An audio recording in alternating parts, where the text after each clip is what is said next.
Something that's not talked about enough in our walks within Christ is our different personality traits and how our personalities can affect our walk within Christ, as far as our community, as far as our presence within the ministry, and as far as our presence within our life outside of our community and the ministry.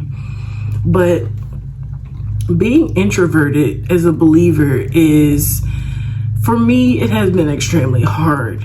I know that God doesn't want us to be yoked with unbelievers, because like he's said many times, what benefit would it be to hang around a bunch of people who don't share the same beliefs, don't, have the same values, don't have the same fruits? What could you possibly talk about? What do you possibly have in common?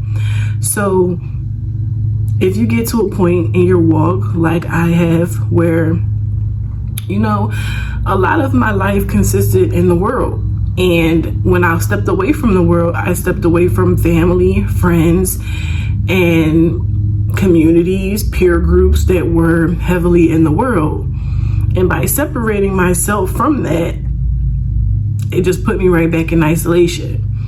Now, God, I feel like, doesn't want us, or his intentions for us isn't just to be, isolated and by ourselves, not have a community, not have, people that we can, spiritual brothers and sisters that we can, rely on and could help, and they can help us within our walks with Christ. But for me, just being introverted, when I was in the world, people naturally gravitated towards me, and that's how I made friendships with people.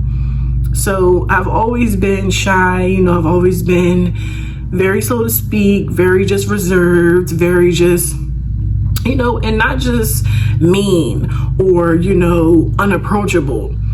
People in the world often use those terms simply because I just wasn't, a very social person. I just wasn't extroverted. I kind of always just stayed to myself, loved staying in the background. So, it just seems like opposites always attract. And I always had friends who were extremely extroverted and just bubbly and just people oriented. And it just kind of like, you would think, like, how would you be able to be friends? But because I'm always just listening and like observing, and I can have conversations and things like that, it just made us attract to each other, and it was like a solidified bond. So you got one person or people that love to talk, and another person that kind of is just kind of listening and taking it in, but still be able to engage in conversation and things like that. But it's like stepping away from all of that, and then now it's like starting all over again. And the hardest step for me is trying to overcome my personality trait and put myself out there within a community.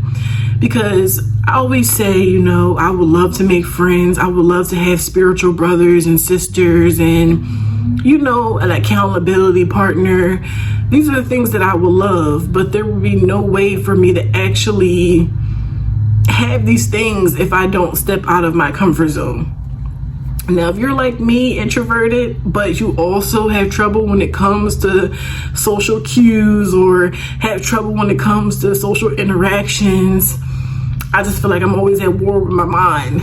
Like, the thoughts in my mind don't always come out my mouth the same way. And it's never anything malicious, but it just makes it harder for me to have these social interactions, because I feel like, man, I'm always saying something stupid or something unrelated to the topic, and it frustrates me, and it just pushes me farther into my introversion. But whether you go to church, whether you don't go to church, me currently right now, I'm attending church virtually, but I feel like it's even harder to have a community because you're not in person. You're not able to see people, interact with people. It's just, you're receiving your word virtually. And so I'm constantly battling my mind. Well, do I need to find a church just to have community? Do I need to go to church? What kind of fulfillment will church bring me? And as I started to think about these things, I'm like, I'm going at it from the wrong approach. I'm thinking of church as a way to benefit from it, as a way to, get something that will appease what I want, desire wise. And I feel like if that's the case, then it needs to be spiritually. The goal of me wanting to go to church should be so that I can spiritually grow, so that, I can deepen my relationship with God and not only use church as a reason to make friends, because that's not what it's for. On the benefit side of it, then you have the opportunity to be able to surround yourself with like-spirited people, and then those bonds form naturally, and as they come, they come. And in some cases, I know of people who are in the community and it's hard for them to make friendships being an introvert because, as people say, within church community, there are a lot of how people in the world would say is cliques. And although the intent is not to cause division within, the groups in church, it's just some people just happen to gravitate toward each other because of their personality traits and it kind of made from the outside, or the loner, or I would say just from a different perspective, it would look like, okay, well, there's so many cliques within the community. Where do I fit in? How do I feel like I have a place? And it comes with a lot of that. But again, it's like, I feel like being introverted, you have to work 20 times harder. God encourages us to step out of our comfort zone, even when he wants us to be bold, as far as spreading the good news of Jesus Christ to, unbelievers or people who just may be curious about the word or about God. We have to be bold, and we have to really stand up for what you believe, and you have to be able to present yourself as, I know what I'm talking about. I know my relationship with God. I know how beautiful, how much of a blessing it is to be able to, essentially not sell it as if, but, trying to get people to see and know that it's a safe place over here. It's not, you separate yourself from the chaos that's in the world when you venture out and learn about Jesus and learn about God and how you can have a personal relationship with him. So you got to step out your comfort zone. You got to find a way to talk to people, or maybe attend an activity. If you're not in church, maybe when you're out running your errands, just be personable, just be yourself, and, spark a conversation with somebody. Or especially if you're able to observe other people's fruits and you see okay, maybe their fruits are in alignment with God's purpose, or what he, or some of my fruits, and just try. It doesn't hurt to try. Now for me, as a single mom that's introverted and it's not in church, yeah, it's tough. Because it's on one end, am I lonely? But on another end, I'm so used to being alone. On another end, I have God and his grace is all the sufficient that I need. But on the other end, it's don't I need a community? But on the other end, I'm how do I get the community? So it's it's a little harder, I feel like, from my personal standpoint, with just having all these determining factors and then still trying to put myself out there and, match fruit for fruits and see, where we can get in. And because I'm ultimately a friendly person, I'm a very loving, very compassionate person, but I don't know. It's just people I've heard before say they're intimidated to talk to me just because my demeanor, even though I'm not I don't know what it is, but I do step out my comfort zone. I do try to help whenever I can help when I'm out. I do try to start conversations, but it just feels like I attract worldly people. And it's not attraction as in a lustful attraction, but as a friendly attraction.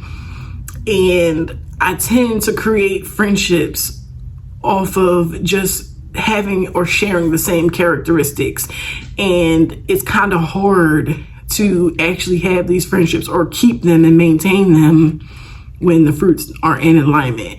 So like I often, maybe start a conversation, or somebody start a conversation with me who have knowledge of Jesus, who have knowledge of God, but aren't actively walking, like aren't actively exercising the relationship with him, but they know of him. They even quote scripture, but I just feel like they don't want to take that extra step to keep growing a relationship. It's kind of like when you first come to the Lord and you initially start your relationship with him, you don't really know much.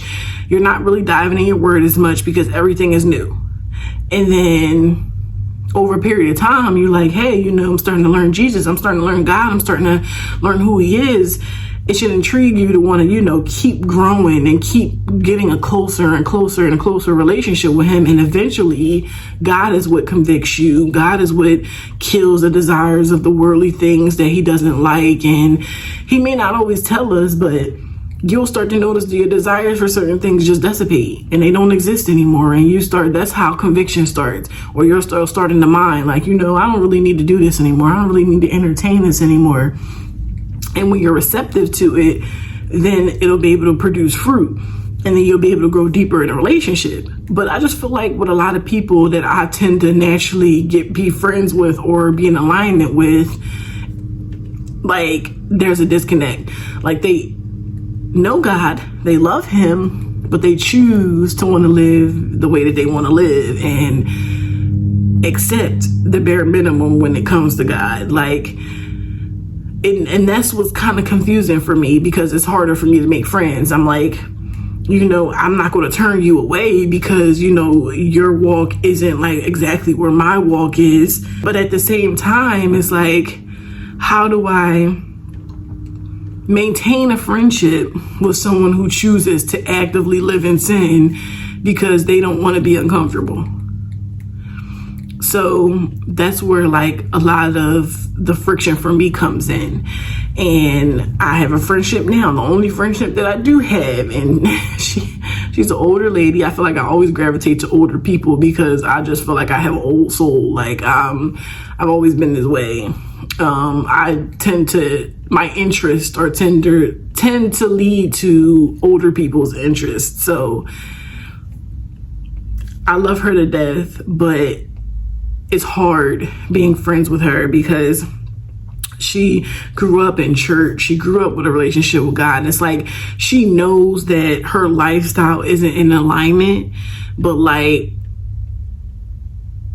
she feels bad about it, but not enough to want to fix it, if that makes sense. Like she keeps saying, I'm gonna get to it. I'm gonna keep getting to it. And she's having people prophesy over her, and she's having these dreams, and we're talking about the dreams. And I'm like, God is telling you in a dream, and then she's saying herself or what her interpretation of the dream is, not even realizing. And I'm like, how else more can God like put it out there? And she's just still, I don't know. I have no idea. It's not for me to judge her, but I can only do my part as trying to help her. She knows that every time we get on the phone and talk to each other, it's about God. Every time we text, it's about God. Now, everything isn't about God, but we, when you get to a point where you love him so much, I'm like, yap your ear off about him because I'm influenced or encouraged by him every single day. And so when she talks to me, she's like, I never really met somebody as young and, have such a strong relationship with God. And, it makes me feel like I can learn more. And I know the things that I'm doing isn't right. And I know I got to get right with the Lord, but it's always a but. And I just feel like now I'm like, God, all I can do is keep praying. But at the same time, it's like, can you put her in a situation? She needs help. Because I can't, it's only so much that I can do. She needs help from you. And she also has to want the help from you. And when she comes to you, when she asks you for this help, I pray that you encounter her. I pray that you put her in a position where it separates her from all the distractions, all the things that's causing her to fall or slip into sin, to keep her distracted and keep her away from you. I pray that you put her in a position where everything goes to the point where there is no more distractions, there is no nothing. Then within hope, she chooses you. and not have those things to lean on as to why she doesn't choose you or can't choose you in the moment. So, like I said before, if you're introverted like me, we gotta try, we gotta work harder. It's very hard being introverted and being a believer, because you want to talk about God, you want to have these godly friendships, you want to have a community, you want to have like-spirited and spiritual brothers, sisters, but it's just, I guess you just have to continue to pray and pray and pray and ask God to place you where he sees fits. And eventually God will encounter you, and he'll start to make things the way that, you know, he has a plan for you, has in store for you. And that's currently what I'm working on within prayer. But I always make sure that me and God's relationship is rock solid. And I definitely have been slacking a lot lately, I'm not gonna lie. So that's just something that I need to work on. So with that being said, I pretty much talked you guys' ear off enough, but like, you know, just keep praying, stay in your word, and let God work it out for you. So with that being said, I love you guys, and I will see you in another one. Bye. Hi guys, if you liked this video, please leave a like, comment, and subscribe.